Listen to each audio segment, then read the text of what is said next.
Hey, folks. Welcome back to the Hornady Gold Studio. Again, we'd like to thank Hornady.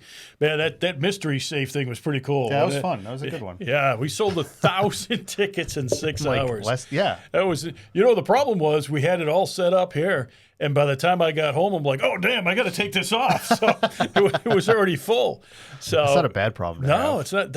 That's awesome, and it's a lot less work for Angie, who now won't threaten to kill me if we run another raffle. So, but yeah, that was pretty cool. Big shout out to Hornady and Jeff Stedman, who's just been so generous to Goal, especially during this fight. His whole family has stepped up with donations, so it's pretty cool. They've been awesome. Hornady is such a good partner to have. Yes, yeah, especially if you need ammo. Which we may. If you're looking at L.A. right now, we might need some more ammo, but that's cool. Anyway, if you don't know, I'm Jim Wallace, Executive Director of Gun Owners Action League, and I'm with Mike Harris. I'm the executive.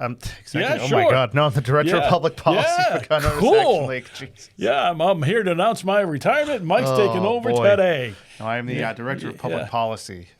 It was funny. I used to tease John Green about that, and he said, just for that occasion, I have a letter of resignation in my drawer. You're not putting me in charge, brother.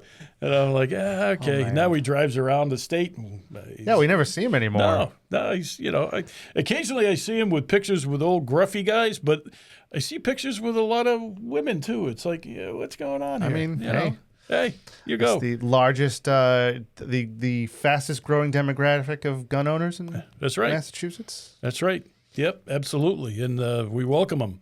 Yeah. I still jokingly, ladies, I always say that history might tell us guys if we were smart to teach you how to shoot better than us, but we'll find out. That's for the next generation to worry about. That's Benny's generation. He'll have to deal with that. So. Yeah. Mike, I guess we're just going to call it a Free Skate Friday. Or that's kind of a grab bag of stuff. Yeah. So, So, very first thing, you're going to start seeing this, pushing this, because the ballot question is going to come up next year. It's coming up fast, faster than anybody really realizes. So, Mike actually said that gathering signatures for this thing, Toby and his crew did a phenomenal job. My God, they killed it. Just killed it. Over 100,000 raw signatures, right? Raw, yep. Yeah.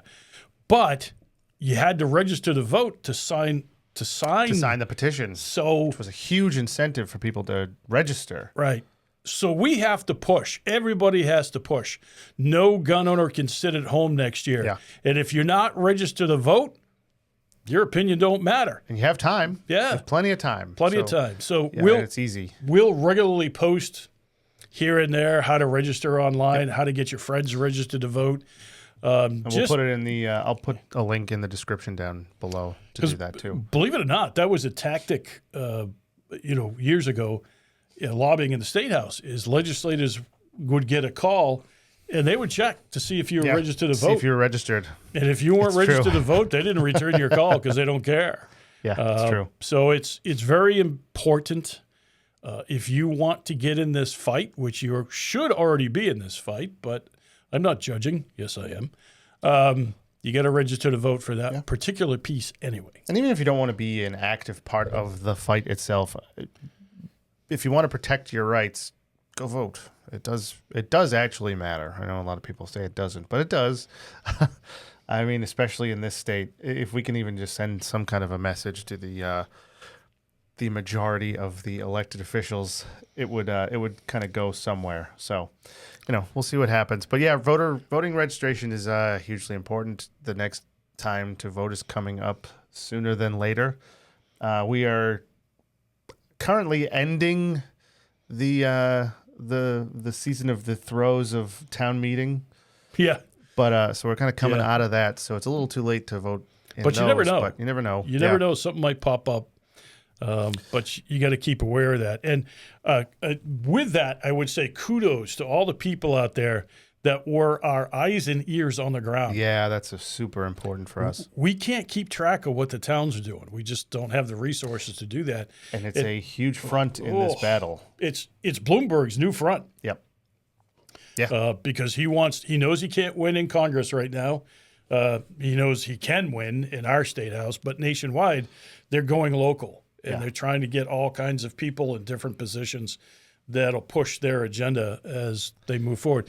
Well, one of the things, and Mike knows this very well, our enemies think in terms of the next 5 decades. Yeah. They don't think in terms of what happened yesterday. So they set things in motion that will make changes for them way down the road. Right. Generations down the road sometimes. So we have to be well aware of that, even on the local level, unfortunately.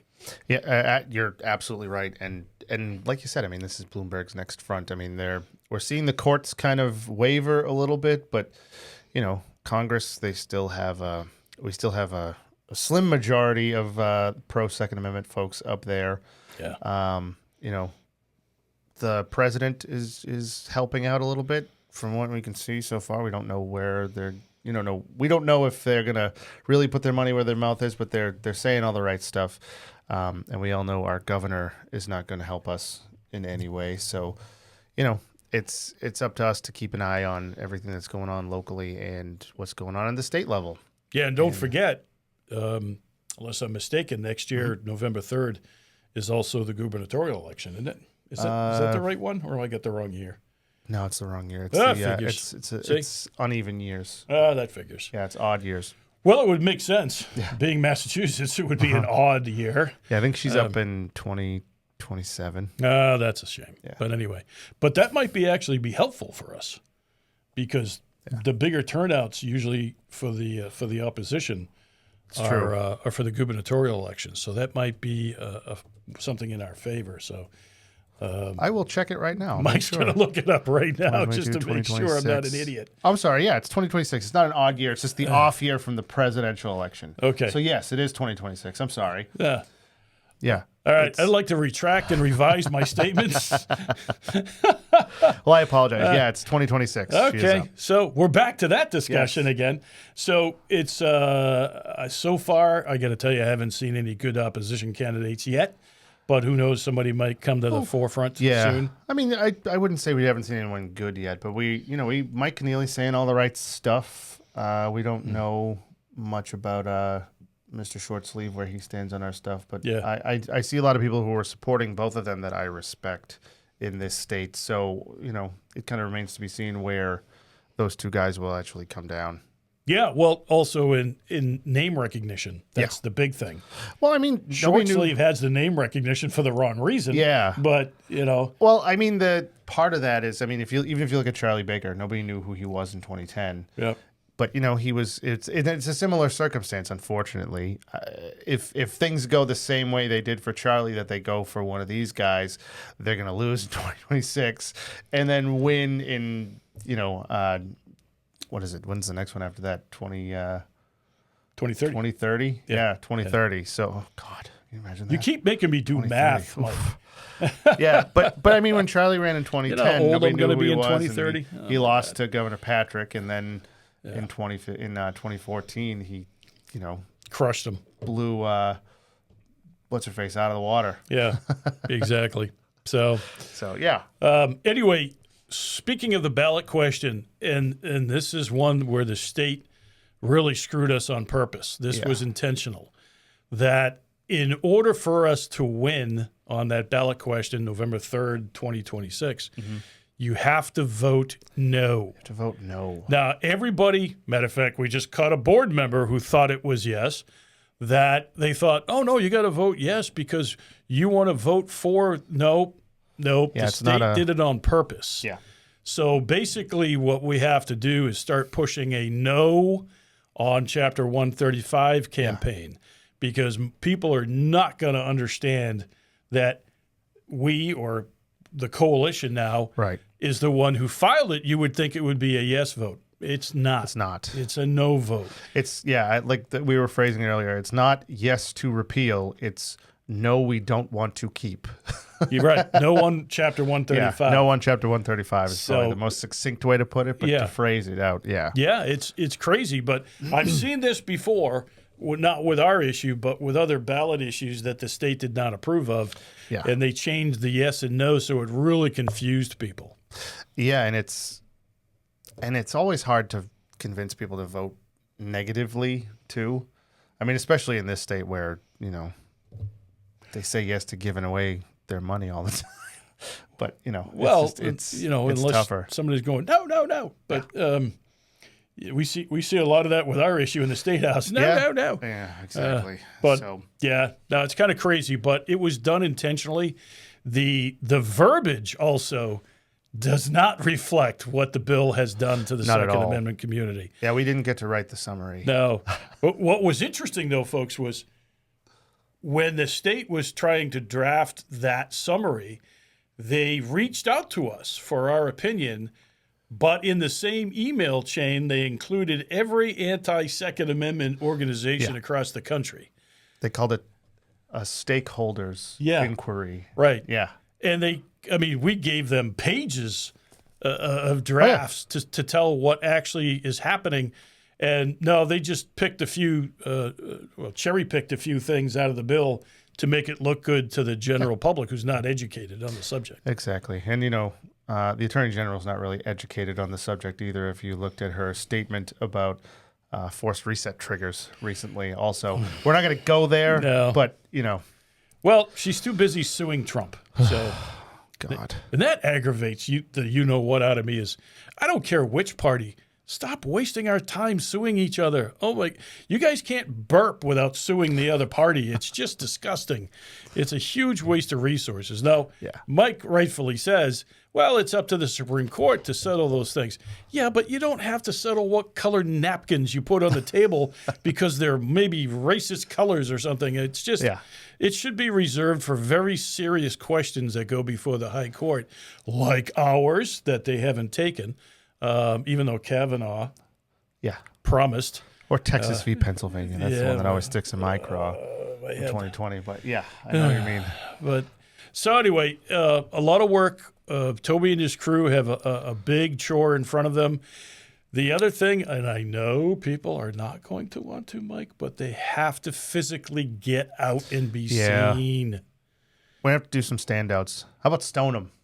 There we go. Stoneham and Quincy, especially. Yeah. And maybe Newton. Someplace where there's a good barbecue joint or something, right? Yeah. I think of like Rowley, Waltham. Yeah. I don't know if many people would see us in Raleigh, though. I go through there all the time. I'm just thinking they have good barbecue up there. You have to wipe the cobwebs off the post office door when you go into Raleigh. But it's so anyway. We need to be seen. It can't just be social media, keyboard commando stuff. You're going to have to get out there and make their lives uncomfortable. I'm not talking L.A. uncomfortable. No. I'm not talking violence. I'm not talking threats. But you have to get in their face a little bit and let them know that you're out there and you're not going to sit down and take this. We exist. We're here. We're not happy about it. We're going to have some marching orders from the coalition soon on what the messaging is going to be. We're working with them to try and make that as cohesive as possible so that we're all saying the same thing. And we're going to be looking for some volunteers to help with certain aspects of the campaign. So keep an eye on Friday News and your email to kind of just see some stuff from us and from them. We're going to all try and work together to get this thing done. Yeah, and it has to be carefully crafted. Yes. And Mike and I have talked about this with Toby a lot. It cannot be about gun rights. I know you and I and everybody probably listening is, darn it, it's my right. Yeah, I know. But the average citizen who couldn't tell a 22 single-shot Cricket rifle from an AR is not going to be attracted to help us on that vote. Yeah. It has to be about rights in general. Matter of fact, Toby came up with a good one yesterday about all rights are worth defending or something like that. So that's how we're going to have to approach the general public, not just in what the bill said or did to us, but Mike has hammered on this forever. The so-called process was a joke. It highlights so many aspects of how broken Massachusetts is. Not the system. The system worked in accordance to the way that it was designed. It's just controlled by one group of people, and there's nobody even saying slow down or let's talk about this or let's discuss things before we do this. It's just kind of slammed home on everybody, and everybody who's on the other side of an issue knows exactly what's going to happen before it happens. So even in discussions with other lobbyists that I've known for years that cover all kinds of different issues, they've all said the same thing to me, that nobody in the State House wants to sit down and have a discussion anymore. Nobody wants to work through an issue. It's all, here's your marching orders, here's your talking points. I mean, not that it's our folks on this level, but how many times on the national level have you seen people literally lockstep message? Yeah. It's word for word that's coming out of their mouth. And I think I've actually seen it on Joe Rogan where he put it up on the screen. Yeah, all the multi all the screen and it was pictures, lockstep. Every single one of them saying the exact same thing. Hey, look at that. They're giving their marching orders and they go. So this is going to take some time. Yeah. But once again, you got to vote. You got to get some people out there. Now, I will say, and Mike probably will attest to this because he used to be there. How long were you up there as an aide? I was in the building for 10 years, and then I worked for Governor Baker for 2 years. Okay. So, but it's actually very hard now to get people to run for office who don't want to be over-controlling. I mean, if you look at the people that are running these days, it's because they have this huge need to control everything you do. Yeah. But if you're just looking for the average man or woman who said, well, yeah, I'd like to serve for a few years and get up there, see if I can help, they know what they're facing. No. And they also know the cancel culture, even though it's starting to fade a little bit, is still out there in Massachusetts, pretty alive. Yeah, and I mean, that building is full of career politicians. It's crazy. I mean, well, the turnover's more now than when I started. Because when I think that's due to frustration more than anything else. Oh, yeah, absolutely. Yeah. I don't think that's out of any sense of duty or morality. I think it's just the way that both chambers are run top down, I think is really frustrating a lot of people. And not just folks on our side. I think the people on the extreme far other side are just as frustrated. So no, I've seen it. They come in, all full of what, and I'm going to make a difference, and then they realize, no, not so much. Not the way things are set up now. Yep. So that kind of segues into another problem. I mean, with changing the culture up there comes a lot of work. I mean, it's going to take a lot of people voting in a way that they might not have been comfortable voting prior to, now. We need to convince people that regardless of what party you're in, what affiliation you might have, having an opposition that is robust and willing to actually speak on things is so important. And this fight just really highlights that. And I think another thing that we can point to is the audit issue. I mean, I mean, 72%, 74% of voters. It was pretty overwhelming. The legislature. Yeah, and it gets in front of them, and they just say no, and nothing. There's been no consequences to them saying no. No, the interesting thing with that too is that who would not vote for that? Who would not vote to have your government? I don't know. Not audited. Wow, it just blows my mind because the message they put out is, we have a right. No, you don't. Don't use the term rights when you're talking about elected officials. Yes. You have no rights as an elected official. Matter of fact, I had to laugh. We saw Maxine Waters on the so-called streets of L.A. I mean, did you see the video? I'm using my congressional authority to demand. It's like, you have no authority on the street. I'm sorry, you might belong to Congress, but you don't have any authority here. You don't have authority to maybe in that fancy building in Washington. Federal agent either. But yet, no, it's insane what kind of authority they think they have, and especially in Massachusetts. Yeah. And Mike, you wanted to talk about the speed at which they can do things when they want to. Yeah, I mean the speed exactly. I mean at which they are able to react to things is out of control. I mean, our attorney that we work with likes to point to this as an achievement and a success. And I in the real world, yes, he's right. But at the same time, it's a glaring example of like how screwed we really are in this state, where we filed our suit to challenge the training requirements, and then within a week of us filing that challenge, they drafted, filed, and passed in a bill that delayed it by 18 months within a week of us doing that. And that is terrifying, that there's a deliberative body the size of the Massachusetts legislature where both chambers are able to get together and do this on a dime in response to a lawsuit that we filed. So, that just highlights for me the necessity for an opposition party in this state that is really willing to stand up and actually exercise, the limited power that they do have. We need to which is pretty limited, but it's still limited, there. but they have some. Yeah. I mean, they are still elected officials. They are still a percentage of these two chambers, and they should use the authority that they do have. And I maintain that if somebody gets in front of a microphone enough times and says what they believe, you'll get people on your side, even if they're not traditionally with you on your party affiliation or anything like that. No, it's vitally important to have the opposition message out there. And even to just say slow down. Yeah. And you don't even have to necessarily stop them. Nope. Just make people think and actually, do the math in their heads about what's going on.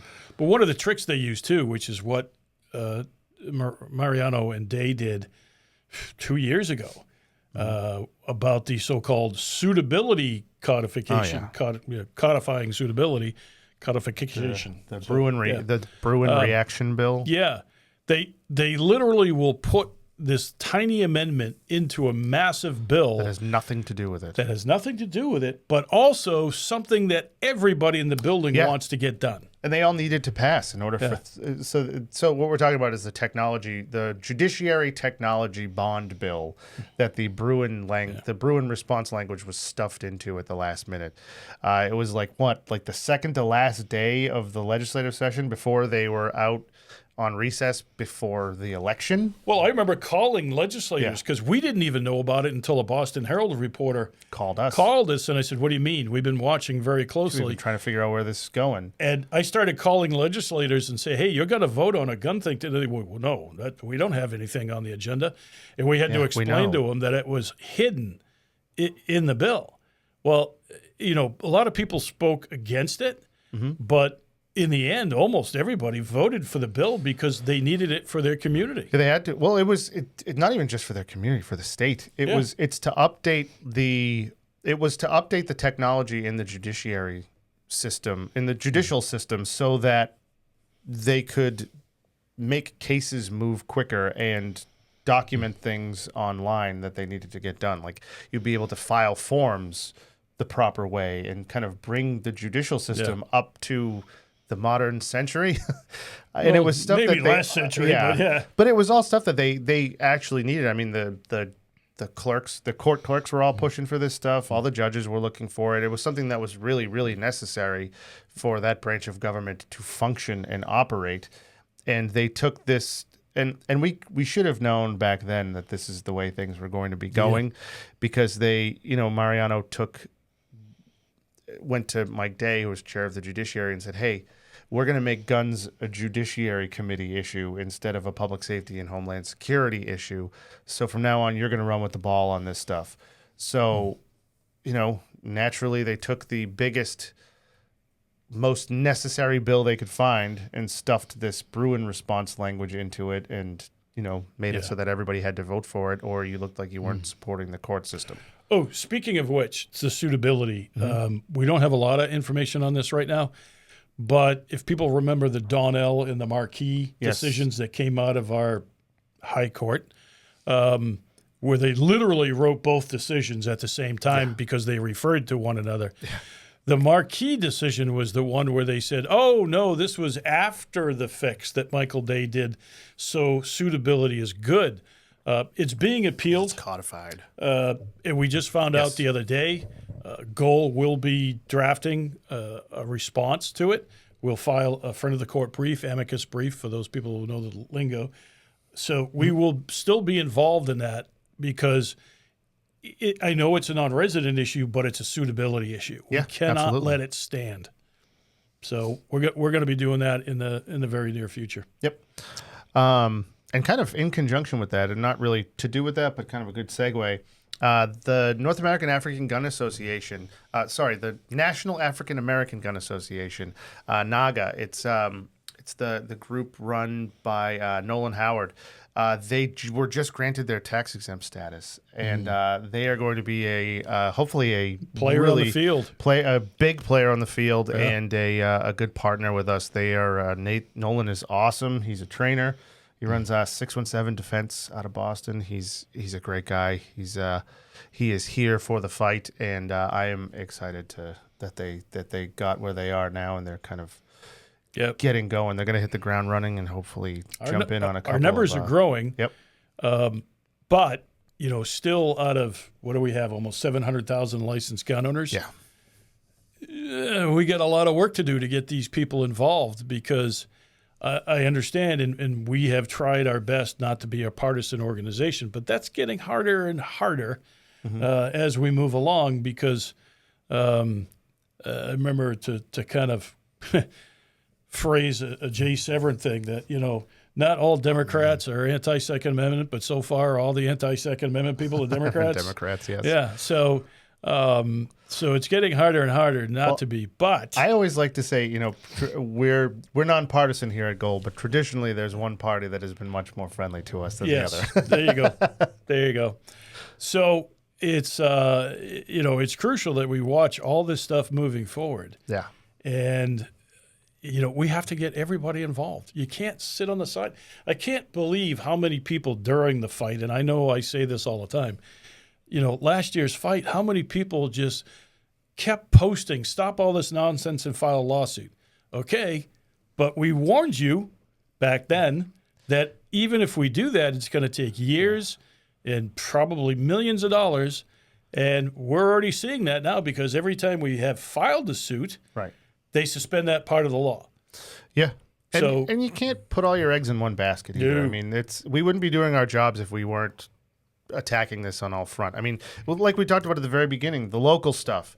We have to be there. We have to be in the legislature talking about this stuff. Yep. We have to be filing lawsuits. We have to be following up on these things. We have to be in all of these places in order to be actually effective advocates. Don't give them a corner to breathe in. Exactly. Just keep at. It's like the the BS report that they're working on about accessibility and affordability of live fire training, which they did via Teams, having never visited a club, having never talked to club administration, board members, or even really trainers. I mean, there were a few trainers that testified. And by the way, I'm not going to call anybody out by name, but oh my Lord, some of the people who testified did not do us any favors. I can't imagine that you call yourself a firearms trainer and a member of the Second Amendment community with some of the things that were said. We won't go into detail, but we were not happy listening to some of that testimony. But anyway, so we're not going to give them any room to breathe. We're going to come at them from every way we can. And, I just want to really express my thanks to all of those people who have been behind us through this whole fight. Even non-gun owners who got in this fight because they saw how we were being treated. Because just like I said in 2016 when Maura pulled her stunt, if they can do this to us, they can do this to you. And the speed at which they can railroad things through, and the next thing you know, your civil rights are gone. And I get this once in a while too, Mike, online. It's like, well, they can't take your rights away. Well, they just did. You can argue that, well, not technically. Well, tell that to the people who are being arrested and charged with 10-year felonies. Yeah. So if you don't think they can take your rights away, then what just happened? So it's our job to fight to get it back. And that's always been the whole thing with freedom. Yeah. You got to continually fight to keep it because it doesn't matter where you are. I always love comparisons that, well, Britain's just as free as we are. Really? Yeah, what was it last year? 3,300 people went to jail for social media posts. Social media posts. Now they're banning knives, and have you seen they're selling blunt end chef's knives just to avoid stabbings and all that happy nonsense. Yeah, it's crazy. It's a silly country. Yeah, yeah. Don't move there. So anyway, I do want to thank everybody who's been involved and supported us. It's been great. We're not really pushing heavy for fundraising right now. We've done pretty good, and we've set aside a good chunk of change. But once we start getting heavy into federal court, that's gonna evaporate pretty quickly. So I've always said throughout this fight, I'm not going to ask for money. I mean, we'll run a raffle or something, but I'm not going to ask for money unless we need it. I'm not just going to keep putting money in the bank. But when we need it, I'll let you know. And I'm going to be serious about it, because when you start spending hundreds of thousands of dollars per case, and there's going to be many cases, it's going to be expensive. But thank you, folks, a lot. Again, thanks to Hornady, the sponsor of our studio, and also just a great friend, Jeff Stedman, again. Mike, any last words? I shouldn't say last words, but no, I just echo all of Jim's sentiments. Thank you for everyone who supports us, and we'll see you next time. Yeah, that's what he said. All right, folks, thanks a lot. We'll catch you next time. Thanks.